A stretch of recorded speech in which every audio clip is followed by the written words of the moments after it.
Hello students. आज हम start करेंगे नया टॉपिक स्लाइड वायर ब्रिज, जो कि हमारा करंट इलेक्ट्रिसिटी चैप्टर में बहुत ही इम्पोर्टेंट टॉपिक है।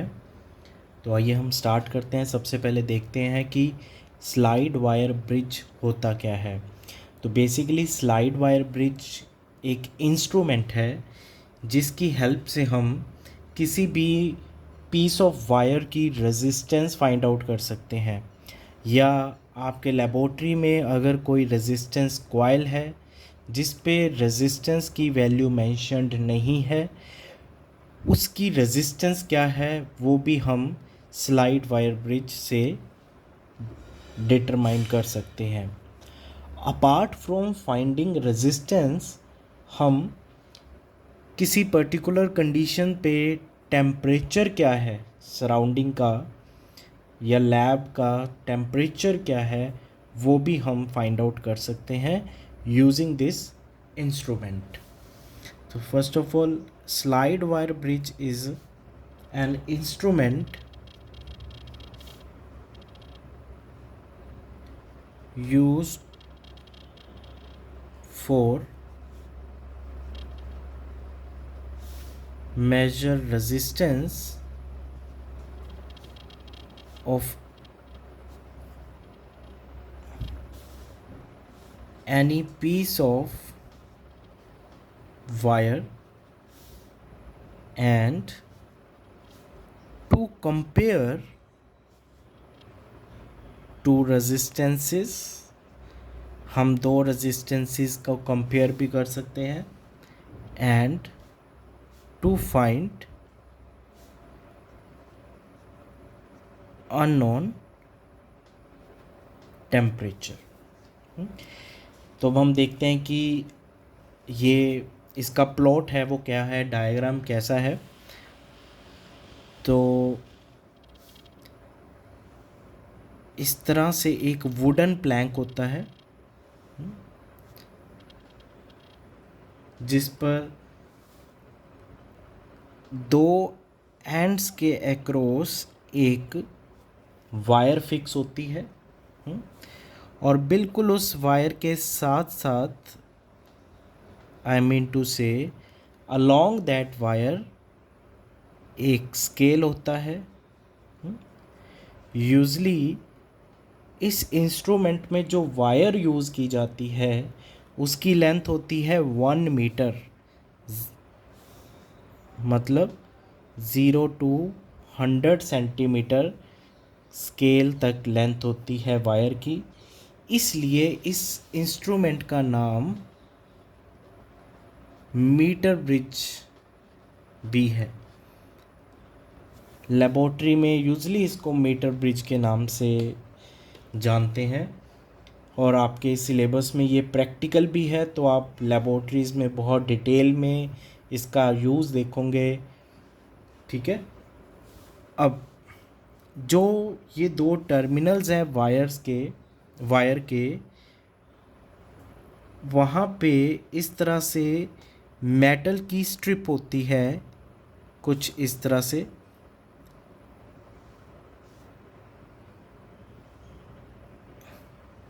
इन्वर्टेड ऑफ एल शेप कह सकते हैं हम। और जो बीच में गैप है वो कुछ इस तरह से, यहाँ पे भी मेटल की प्लेट है, और यहाँ पे कुछ ये जो बीच में गैप है यहाँ पे हमारे पास कोई भी वायर, कोई भी रेजिस्टेंस कनेक्ट करने की ऑप्शन होती है। यहाँ पे पेच होते हैं, इन पेच की हेल्प से हम कोई वायर को कनेक्ट कर सकते हैं, कोई रेजिस्टेंस वायर कॉइल को यहाँ पे कनेक्ट कर सकते हैं। ठीक है। तो सबसे पहले हम ये देखते हैं कि इसका जो बेसिक सर्किट है वो क्या है।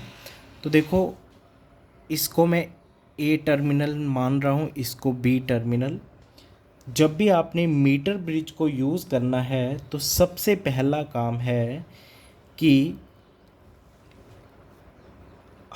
हमारे पास टारगेट क्या है, हमें एटलीस्ट किसी पीस ऑफ वायर की रेजिस्टेंस फाइंड आउट करनी है, ठीक है। तो अननोन वायर की रेजिस्टेंस फाइंड आउट करने के लिए हम क्या करेंगे, एक तो हमारे पास कोई पीस ऑफ वायर होना चाहिए और दूसरा हमारे पास कोई ऐसी रेजिस्टेंस कॉइल होनी चाहिए जिसकी रेजिस्टेंस हमें पता हो, ठीक है। तो अब देखो इस मीटर ब्रिज में, इस स्लाइड वायर ब्रिज में we have two gaps, left gap and right gap. इस लेफ़्ट गैप में हम यूज़ली क्या कनेक्ट करते हैं, हम ऐसी रेजिस्टेंस कनेक्ट कर देते हैं, ऐसा रजिस्टर लगा देते हैं जिसकी रेजिस्टेंस हमें पता होती है। मतलब ये हमने जो रेजिस्टेंस कॉइल लगाई है उसकी रेजिस्टेंस हमें पता है, और जिस रेजिस्टेंस कॉइल की रेजिस्टेंस हमें फाइंड आउट करनी है उसको हम कनेक्ट करेंगे राइट गैप में, ठीक है। तो लेट इट बी, इसका नाम x मान लेते हैं, ठीक है। This is our unknown resistance, ठीक है। अब हमने एक नॉन रेजिस्टेंस ले ली, एक अननोन रेजिस्टेंस ले ली, और ठीक इसी तरह से ही आपको लैब में भी जब एक्सपेरिमेंट करोगे तो इसी तरह से ही आपको कनेक्ट करना होता है, ठीक है। रेजिस्टेंस तो बहुत छोटी छोटी होती हैं, हम कॉपर वायर्स लेते हैं जिनको हम कनेक्टिंग वायर्स कहते हैं, उनकी हेल्प से हम कनेक्ट करते हैं, ठीक है। तो हमारा जो व्हाट्सएप ग्रुप में, उसमें मैं प्रैक्टिकल से रिलेटेड वीडियोस भी आपको सेंड करूँगा, ठीक है, कि किस तरह से हम स्लाइड वायर ब्रिज को यूज़ करके अननोन रेजिस्टेंस फाइंड आउट करते हैं। तो आप वो भी साथ साथ इसको देखना, ठीक है, आपके लिए बहुत हेल्पफुल रहेगा। आपको जब प्रैक्टिकली अच्छे से समझ आ जाएगा तो इस टॉपिक को आप बहुत ईजिली कैप्चर कर पाओगे। नाउ अब जो हमारे पास ये 1 मीटर वायर है, इस वायर में हमें कांस्टेंट करंट प्रोवाइड करना है, ठीक है। तो कांस्टेंट करंट प्रोवाइड करने के लिए हम यहाँ पे बैटरी कनेक्ट करेंगे, ठीक है। बैटरी का ए टर्मिनल, पॉजिटिव टर्मिनल जो है वो हम ए के साथ कनेक्ट करेंगे, ठीक है, नेगेटिव टर्मिनल, ठीक है। उसके बाद नेगेटिव टर्मिनल के साथ हमने कनेक्ट कर दिया रियोस्टैट, ठीक है। रियोस्टैट क्या होता है, जिसमें हम रेजिस्टेंस को अपने अकॉर्डिंग एडजस्ट कर सकते हैं to maintain the constant current in the circuit. हमें नहीं पता होगा कि रेजिस्टेंस क्या है यहाँ पे, ठीक है, बट हम करंट को कांस्टेंट कर पाएंगे। और हमें पता कैसे चलेगा कि करंट कांस्टेंट है, तो वो उसके लिए हम क्या करेंगे, एक एम मीटर भी कनेक्ट करेंगे। अगर एम मीटर में फ्लक्चुएशन नहीं हो रही है, एम मीटर के पॉइंटर में स्टेबिलिटी है, मतलब करंट स्टेबल है। अगर इसका पॉइंटर जो है वो इस तरह से वाइब्रेट कर रहा है लेफ़्ट राइट या, तो इसका मतलब अभी करंट कांस्टेंट नहीं है। उसके बाद हम स्विच लगाएंगे और then connected to B terminal. जब हम स्विच ऑन करेंगे तो क्या होगा, इस ए बी वायर में से एक कांस्टेंट करंट फ्लो करेगा, ठीक है। तो ये हमारा काम है, कांस्टेंट करंट मेंटेन करना है। नाउ अब इस सर्किट का सबसे इम्पॉर्टेंट पार्ट तो वो है गैल्वेनोमीटर एंड जॉकी को कनेक्ट करना। तो ये दो टर्म्स अच्छे से समझो।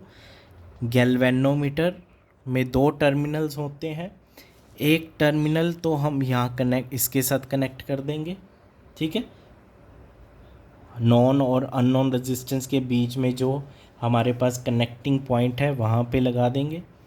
और जो गैल्वेनोमीटर का दूसरा टर्मिनल है उसके साथ हम क्या करेंगे, जॉकी को कनेक्ट करेंगे। अब ये जॉकी क्या है, स्पेलिंग बिल्कुल दिस इज़ द स्पेलिंग, ठीक है, ऑफ जॉकी वर्ड। होता क्या है, बेसिकली जैसे आप ये पेन देख रहे हैं ना, बिल्कुल ऐसा ही होता है। बस क्या है कि पेन में जो पॉइंट निब है उसकी वो मेटेलिक है, बाकी सारा प्लास्टिक है। बट इसमें क्या होता है कि जॉकी में बाहर से तो प्लास्टिक है, ठीक है, बट अंदर क्या है, एक मेटल होती है, यहाँ से एक एंड से पॉइंटेड होती है और वो मेटल अंदर से टॉप तक जाती है, ठीक है। तो एक तरह से वो वायर का ही हिस्सा कह सकते हैं आप, बट वो आगे से थोड़ा पॉइंटेड होता है, तीखा होता है, नॉट तीखा बट पॉइंटेड होता है, ठीक है। तो बेसिकली क्या होता है कि जॉकी का जो गैल्वेनोमीटर का जो दूसरा टर्मिनल है वो हमने फिक्स नहीं रखना, वो हमें क्या करना है, वो हमें ए और बी के बीच में मूव करना है, ठीक है। तो वो अब आपके पास जॉकी अवेलेबल नहीं है तो आप सिंपल एक कनेक्टिंग वायर भी यूज़ कर सकते हो, बट एक वायर को दूसरी वायर के साथ मूव, उसके साथ टच करते हुए मूव करवाना तो बहुत मुश्किल हो जाता है, कई बार वो बीच में हिल जाती है, क्योंकि वायर जो यूज़ करेंगे उसका डायामीटर भी बहुत थोड़ा होता है, और जो जो भी वायर हम गैल्वेनोमीटर के साथ कनेक्ट करेंगे वो भी बहुत पतली होगी, तो बहुत कम सरकमफ्रेंस है उसका, उसका थिकनेस बहुत कम है, तो इसलिए उसके ऊपर मेंटेन रखना, दोनों वायर को ऐसे कनेक्ट रखना बहुत मुश्किल है। जिस तरह से आप देख रहे हो, मैंने एक फिंगर पे दूसरी फिंगर ऐसे मूव की, ठीक है। अब दोनों फिंगर्स को रिप्लेस करो वायर से, ये भी एक वायर है, ये भी एक वायर है। अब वायर का तो जो डायामीटर है वो बहुत छोटा होता है, बहुत थोड़ा होता है, तो दो थिन वायर्स को एक दूसरे के ऊपर ऐसे स्लाइड करना क्वाइट डिफ़िकल्ट, तो वो आसानी से हो जाए इसलिए हम क्या करते हैं, जॉकी का इस्तेमाल करते हैं, ठीक है। तो ये हो गया सेटअप। अब कैसे काम करेगा वो भी देखेंगे, बट अब सेटअप तो कर लिया आपने, अब हमें पता कैसे चलेगा कि जो हमने सर्किट कनेक्ट किया है वो भाई सही भी किया है या नहीं किया, ये भी तो हमें देखना है ना कि सर्किट हमारा सही कनेक्ट हुआ भी है या नहीं।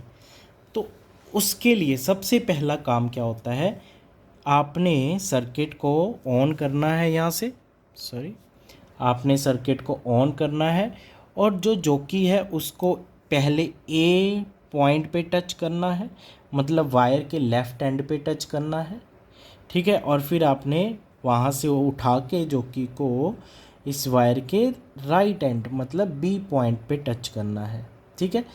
और जब आप ए पे टच करोगे तो आपने देखना है गैल्वेनोमीटर में डिफ्लेक्शन, ठीक है। तो सबसे पहले तो आप ये देखोगे क्या ए और बी पे टच करने पे गैल्वेनोमीटर में कोई डिफ्लेक्शन हो रही है, ठीक है। सबसे पहले तो ये ऑब्ज़र्व करना है कि डिफ्लेक्शन हो रही है या नहीं हो रही, ठीक है। फिर दूसरा आपने क्या चेक करना है, दूसरा आपने चेक करना है कि ए पॉइंट पे जब आपने टच किया जॉकी को तो गैल्वेनोमीटर में डिफ्लेक्शन किस तरफ हुई, लेफ़्ट की तरफ हुई या राइट की तरफ हुई। यूजुअली गैल्वेनोमीटर में जब नल डिफ्लेक्शन होता है तो जो पॉइंटर होता है वो बिल्कुल मिड में होता है, ज़ीरो बिल्कुल सेंटर में होता है, उसके मिड में होता है, ठीक है। ज़ीरो के राइट में कुछ रीडिंग्स होती हैं और सेम वैसी रीडिंग्स ज़ीरो के लेफ़्ट में होती है, ठीक है। तो ए पे टच करने पे अगर गैल्वेनोमीटर राइट साइड डिफ्लेक्ट किया मान लो, ठीक है, तो बी पे जब जॉकी को टच करोगे तो गैल्वेनोमीटर में डिफ्लेक्शन ऑपोजिट डायरेक्शन में होनी चाहिए, ठीक है। तो अगर ऐसा नहीं होता तो हम क्या करते हैं, अगर दोनों में डिफ्लेक्शन एक ही तरफ हो रही है तो यूजुअली हम क्या करते हैं, यहाँ से ये जो बैटरी कनेक्ट की हुई है ये हमारे पास होता है बैटरी एलिमिनेटर, मतलब इसमें हम जो वोल्टेजेस है ना, वोल्टेज हम वेरी कर सकते हैं अपने according, 2 volt 3 volt 5 volt 6 volt इस तरह से, ठीक है। यूजुअली लैब में 0 से 15 वोल्ट या 0 से 18 वोल्ट वाला बैटरी एलिमिनेटर पड़ा होता है, और हम जब एक्सपेरिमेंट करते हैं तो 2 वोल्ट से शुरू करते हैं, मतलब मिनिमम वोल्टेज से शुरू करते हैं, और अगर हमें ये प्रोटोकॉल हमारा फुलफ़िल हो रहा है, मतलब ए और बी पे जॉकी को टच करने पे डिफ्लेक्शन ऑपोजिट डायरेक्शन में हो रही है तो ठीक है, अगर नहीं हो रही है तो हम यहाँ से बैट वोल्टेज को इंक्रीज़ कर देते हैं, ठीक है। और एक और इम्पॉर्टेंट चीज़ होती है कि जो कनेक्शंस हैं वो प्रॉपर टाइट होने चाहिए, ठीक है, कनेक्शन टाइट होने चाहिए। समटाइम कनेक्शन टाइट नहीं होने के कारण भी क्या होता है, एक तरफ डिफ्लेक्शन आती है, दूसरी तरफ डिफ्लेक्शन ही नहीं आती है। ठीक है, तो ये सबसे पहले हो गया कि आपने कनेक्शन हो गया। अगर ये बात फुलफ़िल हो गई आपकी, तो मतलब आपका कनेक्शन जो है वो बिल्कुल सही गया है। ठीक है, अब हम क्या करेंगे, ठीक है, और एक और चीज़ होती है कि अगर मान लो ए पे टच करने पे गैल्वेनोमीटर ने फुल डिफ्लेक्शन दी है और बी पे टच करने पे भी गैल्वेनोमीटर फुल डिफ्लेक्शन ही देना चाहिए। ऐसा नहीं कि यहाँ पे तो ए पे टच करने पे फुल डिफ्लेक्शन आई और बी पे टच करने पे थोड़ी सी डिफ्लेक्शन आई है। ठीक है, तो भी हम क्या करते हैं, बैटरी वोल्टेज बढ़ा देते हैं और कनेक्शन टाइट, बी वाली तरफ कनेक्शन टाइट कर देते हैं। ठीक है, और भी बहुत सारे सोर्सेज ऑफ एरर हैं जो आप प्रैक्टिकल के अंदर सीखोगे। ठीक है, जब आप लैब में ये एक्सपेरिमेंट एक्चुअल में करोगे। तो अब ये हम प्रिंसिपल क्या है, किस प्रिंसिपल पे ये इंस्ट्रूमेंट काम करता है, तो इसका जो वर्किंग प्रिंसिपल है वो है बैलेंस्ड व्हीटस्टोन ब्रिज। हमने प्रीवियस टॉपिक में पढ़ा था इट वर्क्स कि बैलेंस्ड व्हीटस्टोन ब्रिज क्या है, पता होना चाहिए आप सबको। बैलेंस्ड व्हीटस्टोन ब्रिज, सॉरी, तो बैलेंस्ड व्हीटस्टोन ब्रिज में क्या होता है कि देखो यहाँ पे भी तो ब्रिज बन रहा है। कैसे ब्रिज बन रहा है, चलो मैं अब आपको बताता हूँ। अब देख लो कि इसी डायग्राम को ध्यान में रखते हुए ही मैं बता रहा हूँ। मान लो गैल्वेनोमीटर के साथ जो जॉकी कनेक्टेड है, आप उसको ए पे टच किया, मतलब इस वायर के बिल्कुल लेफ्ट एंड पे टच किया और गैल्वेनोमीटर में डिफ्लेक्शन हुई, राइट साइड पे फुल डिफ्लेक्शन हुई। मान लो यहाँ पे कितनी डिवीज़न थी, 30 डिवीज़न थी गैल्वेनोमीटर के ज़ीरो के राइट साइड पे, वैसे ज़ीरो के लेफ़्ट साइड पे भी मान लो 30 डिवीज़न है, दोनों तरफ 30-30 है। तो जब आपने जॉकी को ए पे टच किया तो उसने फुल डिफ्लेक्शन दी, मतलब पॉइंटर 30 पे आ गया। अब आपने जॉकी को उठाना नहीं है, जॉकी को वहीं आपने वायर के साथ, मीटर ब्रिज की जो वायर है ना, 1 मीटर लंबी वायर, उसके साथ कांटेक्ट में रखते हुए पोलाइटली, ठीक है, पोलाइटली, ऐसे दबाना नहीं होता, ठीक है, पोलाइटली क्या करना है, बी की तरफ मूव करना है। कनेक्शन उठाना नहीं, उठाओ मत, ठीक है, और ज़्यादा दबाना नहीं होता, आपने पोलाइटली दोनों को टच में रखना है और जॉकी को मूव करवाना है। ठीक है, अब आपको पता है कि ए पे डिफ्लेक्शन आई थी राइट की तरफ, बी पे आई थी लेफ़्ट की तरफ। तो जब आप जॉकी को ए से बी की तरफ मूव करवा रहे हो तो क्या होगा, ऑब्वियसली डिफ्लेक्शन कहाँ जा रही है, राइट टू लेफ़्ट की तरफ जा रही है।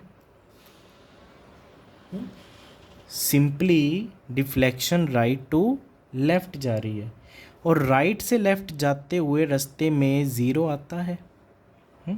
तो मतलब जॉकी को जब आप ए से बी लेकर जा रहे हो तो इस वायर के बीच में कोई ऐसा पॉइंट आएगा जहाँ पे गैल्वेनोमीटर का जो पॉइंटर है वो ज़ीरो पे आ जाएगा। ज़ीरो पे आने का मतलब नल डिफ्लेक्शन हो जाएगी, मतलब गैल्वेनोमीटर उस इंस्टेंट पे कोई डिफ्लेक्शन शो नहीं कर रहा, मतलब उसको हम नल डिफ्लेक्शन कहते हैं। और जब ऐसा होता है तो वो बैलेंस्ड व्हीटस्टोन ब्रिज ही तो बनता है। तो जब बैलेंस्ड व्हीटस्टोन ब्रिज बनेगा तो ये देखो, ये बीच में ब्रिज का काम कर रहा है, ऊपर वाली 2 रेजिस्टेंसेस हैं उनकी रेशो, और मान लो डिफ्लेक्शन आई इस पॉइंट पे, इस पॉइंट को जे पॉइंट बोल देते हैं हम।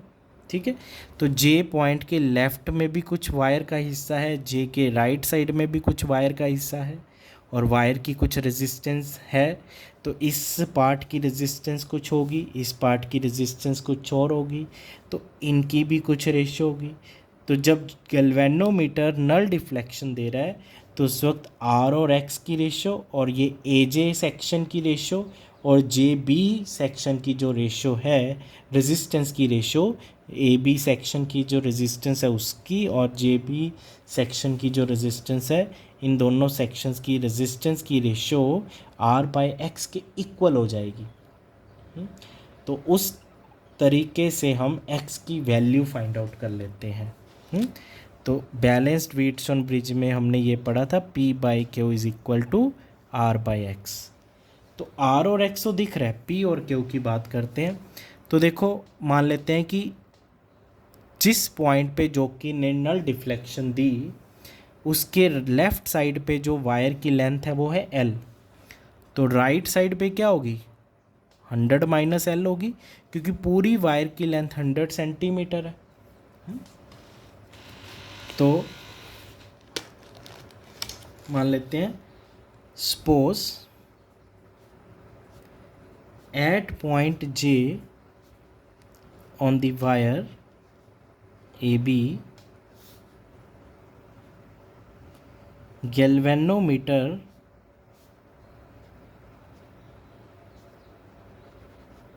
shows null deflection, that is, इसका मतलब क्या है, नल डिफ्लेक्शन तो ये बैलेंस हो गया ना, तो बैलेंस हो गया। तो उस वक्त हम देखेंगे कि इस एजे सेक्शन की रेजिस्टेंस क्या है। तो let length of segment AJ is equal to L। तो रेजिस्टेंस ऑफ सेगमेंट AJ क्या होगी,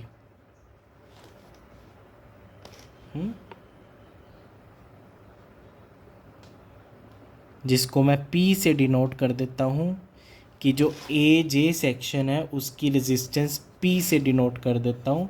तो उसकी रेजिस्टेंस क्या होगी, L के डायरेक्टली प्रोपोर्शनल होगी, रेजिस्टेंस लेंथ के डायरेक्टली प्रोपोर्शनल है। और यहाँ पे जब प्रोपोर्शनैलिटी का साइन हटाऊँगा तो यहाँ मैं ले आता हूँ x, वेयर x यहाँ पे क्या होगा, x होगी resistance per unit length of wire AB। ठीक है, total resistance of AB wire upon its length जो है वो क्या है, x है। ठीक है, रेजिस्टेंस पर यूनिट लेंथ जो है x है, तो उसको मैं L लेंथ से मल्टीप्लाई कर दूंगा x को, तो वो क्या आएगी, वो A से J सेगमेंट जो है सेक्शन है उसकी रेजिस्टेंस की वैल्यू आ जाएगी। ठीक है, दिस इज इक्वेशन 1। सिमिलरली तो लेंथ ऑफ सेगमेंट JB क्या होगी, 100 माइनस L होगी। ठीक है, बाकी जो बचा हुआ सेगमेंट है वायर का वो क्या होगा, 100 माइनस L। ठीक है, तो रेजिस्टेंस क्या होगी, रेजिस्टेंस ऑफ सेगमेंट JP मान लेते हैं Q है, तो वो Q क्या होगी, 100 माइनस L के डायरेक्टली प्रोपोर्शनल। तो ये प्रोपोर्शनैलिटी का साइन हटाएंगे तो x आ जाएगा।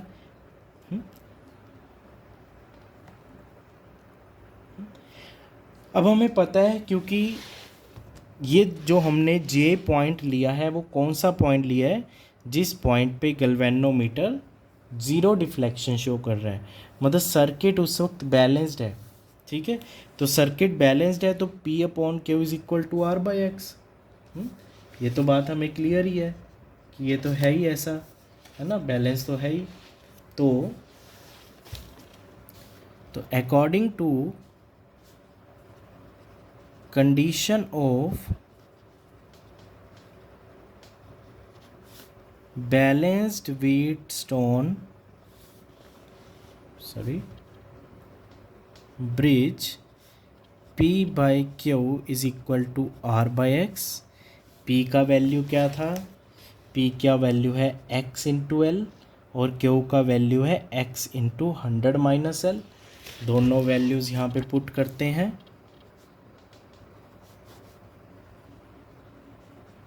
स्मॉल एक्स है, वो कंफ्यूज मत होना कैपिटल एक्स और स्मॉल एक्स में, ठीक है।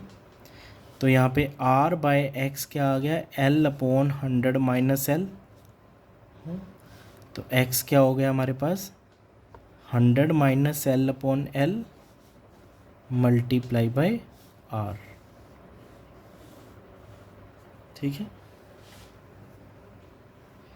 सो अगर हमें मीटर ब्रिज में बैलेंस पॉइंट पता चल जाए, जिस पॉइंट पे गैल्वेनोमीटर नल डिफ्लेक्शन शो कर रहा है, तो वहाँ से हम क्या पता कर लेंगे, L की वैल्यू पता कर लेंगे, और उस L की वैल्यू को इस फॉर्मूला में पुट करेंगे तो X निकल जाएगा। R हमने अपनी मर्जी से लिया है, ये जो रेजिस्टेंस कनेक्ट की है लेफ़्ट गैप में वो हमने अपनी मर्जी से ली है, तो उसकी वैल्यू हमें पता ही है। तो इस तरह से हम क्या कर सकते हैं, किसी अननोन रेजिस्टेंस की वैल्यू फाइंड आउट कर सकते हैं, या किसी वायर पीस ऑफ वायर की रेजिस्टेंस फाइंड आउट कर सकते हैं, ठीक है। So this formula is very very important, ठीक है। तो नेक्स्ट वीडियो में मैं इसके बेस पे न्यूमेरिकल्स करवाऊंगा आपको, ठीक है। बहुत इंपॉर्टेंट न्यूमेरिकल्स हैं, ठीक है। तो ज़रूर ये वीडियो अच्छे से देखना है आपने, ठीक है। और आने वाली वीडियोस जो है इसके न्यूमेरिकल्स की, वो भी आपने बहुत ध्यान से देखनी है, ठीक है।